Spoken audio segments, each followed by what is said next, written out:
पानी की शुद्धता और गुणवत्ता जांच अब महिलाएं खुद कर सकेंगी। इसके लिए जल शक्ति विभाग ग्रामीण क्षेत्रों में जाकर महिलाओं को प्रशिक्षण और फील्ड टेस्ट किटें देगा। एक गांव में 5 महिलाओं को पानी की गुणवत्ता जांच के लिए तैयार किया जाएगा।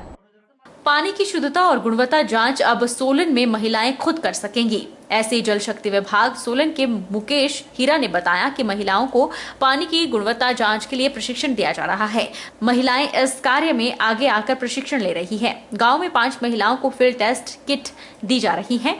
FTK यानी फील्ड टेस्ट किट में पानी की क्वालिटी जांचने के लिए एक तरह का किट है। इस किट के जरिए पानी में मौजूद आर्सेनिक, हानिकारक बैक्टीरिया, रासायनिक अशुद्धियों, एलिमेंट, पार्टिकल्स का पता लगाया जाता है। फील्ड टेस्ट किट की मदद से पानी की शुद्धता की जांच आसानी से की जा सकती है।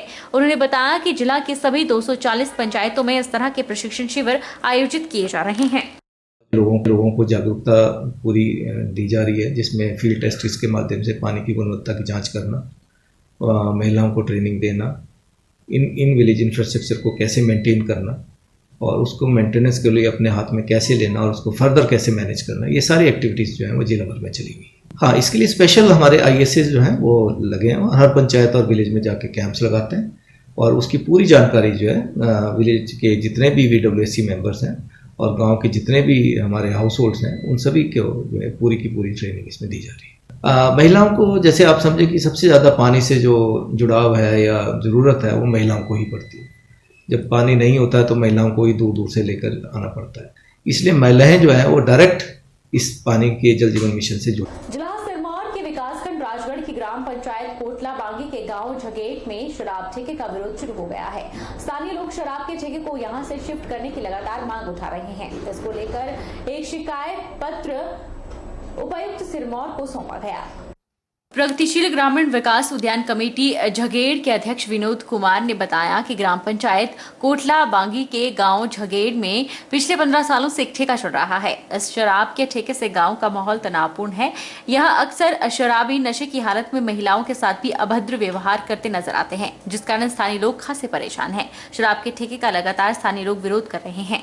उन्होंने कहा कि यहाँ नशेड़ी महिलाओं, छोटे नौनिहालों के लिए परेशानी का सबब बने हैं। उन्होंने कहा कि अगर यहां से ठेका अन्य स्थान पर शिफ्ट नहीं होता तो मजबूरन स्थानीय ग्रामीण आंदोलन का रास्ता अपनाएंगे। आज हम DC साहब से हमारे गांव में लगभग 15 साल से शराब का ठेका खुला हुआ है। इस ठेके की वजह से आज पूरे गांव में तनावपूर्ण माहौल बना हुआ है। लोग वरे परे से शराब पी के आते हैं, आपस में वहाँ लड़ाई झगड़ा करते हैं। हमारी माँ बहनों के साथ भी अभद्र भाषा का व्यवहार करते हैं। आज हम DC साहब से गुजारिश करते हैं कि हमारे गांव से शराब का ठेका शिफ्ट किया जाए और DC साहब का जिस तरह से हमारे साथ बातचीत हुई है, उनका कहना है कि आपका शराब का ठेका झगेड़ से शिफ्ट किया जाएगा। अगर इसके बावजूद भी प्रशासन सरकार हमारी मांग को पूरा नहीं करती है तो पूरा झगेड़ ग्रामवासी, महिला मंडल, नियोजक मंडल पूरा 1 अप्रैल से वहाँ पे धरना करने की कोशिश करेगा अगर हमारी सरकार इन मांगों को पूरा नहीं करती है। कोरोना काल में 2 सालों के बाद अब सार्वजनिक तौर पर त्योहारों को बनाने और धार्मिक और सामाजिक आयोजन करने की अनुमति सरकार की ओर से मिली है। वहीं लोगों की आवाजाही भी बाजारों में शुरू हो चुकी है। बाजारों में लोगों की चहलकदमी शुरू होने से सोलन शहर के दुकानदारों के चेहरे काफी खुशनुमा हो गए हैं। रंगों के त्योहार होली के लिए बाजार सज चुके हैं। बाजारों में बच्चे रंगों समेत पिचकारी की खरीद कर रहे हैं। सोलन शहर के दुकानदारों का कहना है कि 2 सालों के बाद त्योहारों को लोग खुलकर मनाने जा रहे हैं। ऐसे में खरीदारी करने के लिए भी लोग बाजारों का रुख कर रहे हैं। उनका कहना है कि त्योहारों को मनाने का सिलसिला कोरोना के चलते बहुत कम हो चुका था। लोग त्योहारों पर खरीदारी नहीं कर रहे थे, लेकिन अब होली के त्योहार को लेकर बाजारों में लोग पहुंच रहे हैं। और उन्होंने बताया कि भले ही अभी लोगों की रफ्तार बाजारों में कम है, लेकिन होली नजदीक आते आते लोग बाजारों का रुख करेंगे। देखो, कोई भी त्योहार है वो 2 साल से कोई भी मनाया नहीं जा रहा था सार्वजनिक तौर पर।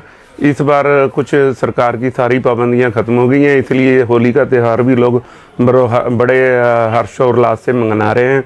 खूब रंग पिचकारी बिक रही है, बच्चे खूब खुश हैं। मैं राय यही देना चाहूँगा भी ऑर्गेनिक रंग बरतें और हुल्लड़बाजी ना करें, नशे से दूर रहें। नागरिक अस्पताल लड़भड़ोल में राष्ट्रीय टीकाकरण दिवस बड़ी धूमधाम से मनाया गया, जिसमें आशा वर्कर्स, आंगनबाड़ी कार्यकर्ता, डॉक्टर, वॉलंटियर्स को सम्मानित किया गया। लड़भड़ोल अस्पताल में राष्ट्रीय टीकाकरण दिवस बड़ी धूमधाम से मनाया गया। कार्यकारी तहसीलदार लड़भड़ोल पूर्णचंद कौंडल ने राष्ट्रीय टीकाकरण दिवस पर बधाई देते हुए कहा कि राष्ट्रीय मिशन एक ऐसा मिशन है जिसमें महामारी एक रूप लेती है, जिसमें स्वास्थ्य विभाग की ऐसी विभाग है जो अपनी पूर्णतः सेवाएं देता है।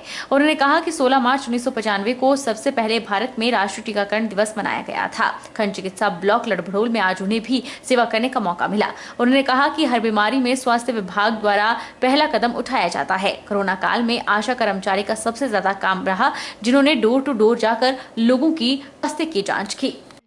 मेरा पहला मौका था जो कि कुंभ में जब एक केस आया तो वहाँ की महिला मंडल का जो भवन था उसमें भी उस लड़के को रखने के लिए जिसका नाम राकेश था आई थिंक और विनोद कुमार, 2 लड़के थे, उनको वहाँ घर से तो बाहर निकाला, लेकिन उसके साथ साथ महिला मंडल भवन के में रखने के लिए भी मना कर दिया गया। ये बड़ी दुख की बात है। हम सबको बीमारी के साथ जो है पूरा सहयोग देना चाहिए। मैं मुबारकबाद देता हूँ आपको, स्वास्थ्य विभाग को, जो हर बीमारी में सबसे पहला जो कदम है वो आपके द्वारा उठाया जाता है, जबकि आपका भी परिवार होता है, आपके भी बच्चे होते हैं।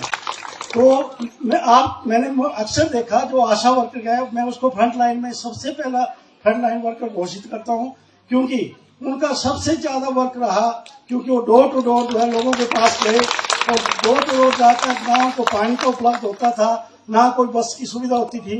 मैंने देखा मेरे मकेड़ी में जो कि बहुत दूर दूर इलाका है, ना कोई बस सुविधा है, ना कोई पानी सुविधा है, तो वो फिर भी गांव-गांव में जाके हर घर में जाकर जो है कोरोना पॉजिटिव केसों को ढूंढ रहे थे। नालागढ़ में सफाई व्यवस्था चरमराने के चलते लोगों को खासा परेशान होना पड़ रहा है।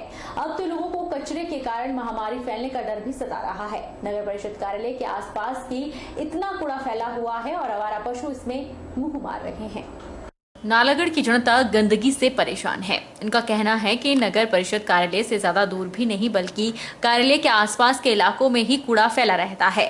इलाके की सफाई की जिम्मेवारी नगर परिषद ने JBR कंपनी को दी है, जो कि अपने काम में विफल साबित हो रही है। कूड़ा रोज नहीं उठाया जाता बल्कि 2 से 3 दिन बाद या फिर उससे भी ज्यादा समय लग जाता है। कंपनी को कूड़ा उठाने और सफाई रखने के पूरे 12 साल का ठेका दिया गया है, जिसके कारण कंपनी के कर्मचारी कार्य नहीं करते हैं।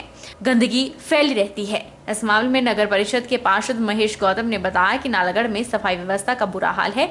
JBR कंपनी को लगातार समस्या से अवगत करवाया गया है, लेकिन वह सफाई व्यवस्था रखने में असमर्थ है और लोगों का आरोप है कि कूड़ा 3 दिन के बाद उठाया जा रहा है, जिस कारण लोगों को दिक्कतों का सामना करना पड़ रहा है।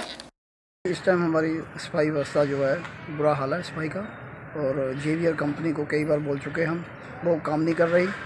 और सच्चाई है, इसमें सच्चाई है, लोग सच बोल रहे हैं। बुरा हाल है, कोई सुनवाई नहीं है यहाँ पे, और कर्मचारी जो है वो नहीं देख रहे हैं इसको, सफाई व्यवस्था को। बिल्कुल आपकी बात बिल्कुल दुरुस्त है। यहाँ जो डोर टू डोर कलेक्शन वाले लड़के हैं वो 2-2, 3-3 दिन के गैप के बाद कई बार आते हैं, तो उसकी वजह से गंदगी घर में बढ़ रही है। ये शिकायत पिछले काफ़ी समय से लगातार आ रही है और इसे दुरुस्त करने के लिए हमने परिषद में कई कंप्लेंट की है और इसे दुरुस्त करवाया भी जा रहा है। मणिकर्ण में होली को लेकर होने वाले मेले का पंजाब में खासा उत्साह है, जिसके चलते पंजाब से श्रद्धालु हर वर्ष मोटरसाइकिलों पर सवार होकर मणिकर्ण जाते हैं। लेकिन मोटरसाइकिलों पर सवार युवा खुलेआम यातायात नियमों की धज्जियां उड़ाते नजर आते हैं। ऐसे वाहन चालकों को बिलासपुर यातायात पुलिस ने खूब सबक सिखाया। बिलासपुर के कॉलेज चौक के पास यातायात पुलिस टीम ने प्रभारी कुलदीप सिंह की अगुवाई में नाका लगाया और 2 पहिया वाहन पर बिना हेलमेट के सवार और ट्रिपल राइडिंग करने वाले चालकों के चालान किए। साथ ही बाइकों पर बड़े बड़े डंडों के साथ लगे झंडों को भी खुलवाया। पंजाब से लोग मणिकर्ण की तरफ जा रहे श्रद्धालु मोटरसाइकिल के ऊपर, तो कोई कानून व्यवस्था की ऐसी स्थिति ना बने जिन्होंने अपने मोटरसाइकिल पर झंडे और डंडे लगा रखे, तो इन्हीं से इनके झंडे खुलवाकर इनको सौंपे जा रहे हैं और डंडे यहाँ पर कोई कानून व्यवस्था की स्थिति ना ऐसी पैदा हो जाए कहीं पहाड़ में तो उनसे डंडे इसलिए सुरक्षा कारणों से खुआए जा रहे हैं। हाँ, जैसे जो वायलेशन कर रहे हैं 3 दिन बैठे हुए हैं उनका और जो विदाउट हेलमेट उनके भी चलान। सुंदरनगर में विश्व हिंदू परिषद की बैठक प्रदेश अध्यक्ष लेखराज राणा की अध्यक्षता में आयोजित हुई। बैठक का उद्देश्य संगठन में कार्यकर्ताओं को जोड़ना, विस्तार करना रहेगा। बैठक में सभी प्रखंड में लोगों के साथ समन्वय स्थापित करने और धर्म रक्षा अर्पण निधि के बारे में भी जानकारी दी गई। सुंदरनगर जिला की ये बैठक थी, इसके अंदर कुछ एक मुद्दे, एक तो जो हमारी प्रांत की बैठक हुई है नालागढ़, उसके बारे में जानकारी, वहां पर कौन कौन से विषय आए उसकी जानकारी दी।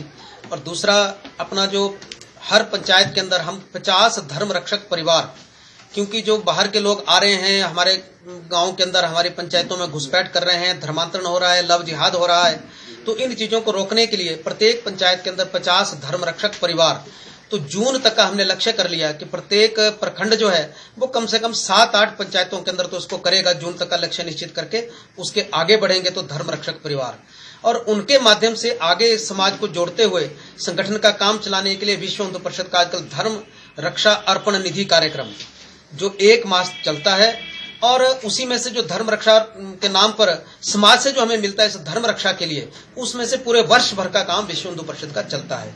तो विश्व हिंदू परिषद के कार्यालय हैं, हमारे पूर्णकालिक हैं, उनके रहने की व्यवस्था है, प्रवास की व्यवस्था है, सारा उसी में से चलता है। तो वो कार्यक्रम अच्छे से हो जाएं, उनकी योजना बनी, और वो कार्यक्रम हम उसमें 31 मार्च तक का हमने पहला फर्स्ट फेज रखा है, और 10 अप्रैल से पहले सारे जिला के अंदर सारा कार्यक्रम संपन्न कर। कोटली की आराध्य देवी मां जनित्री जालपा का मेला प्राचीन परंपराओं का निर्वहन करते हुए संपन्न हुआ। मेले के दौरान ऋषि नागवंशी देवता जनित्री जालपा मंदिर पहुंचे, जहां भाई बहन का अद्भुत मिलन देख पूरा क्षेत्र मां के जयकारों से गूंज उठा।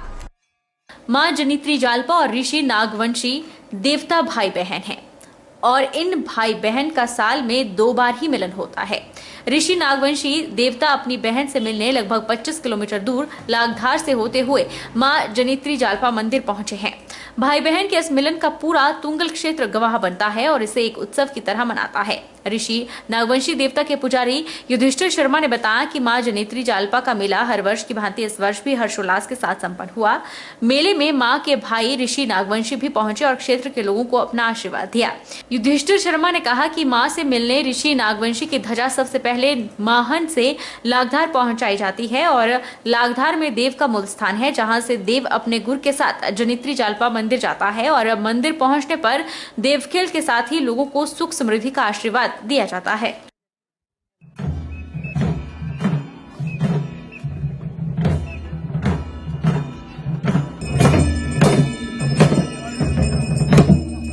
आज लागधार में श्री नागवंशी देवता जी का मेला होने जा रहा है, तो यहाँ से देवता जालपा माता के मंदिर में प्रस्थान करेंगे और मेले का आयोजन किया जाता है, जिससे देव मिलन की एक प्रथा बनी हुई है। तो आज देवताओं का मिलन होगा।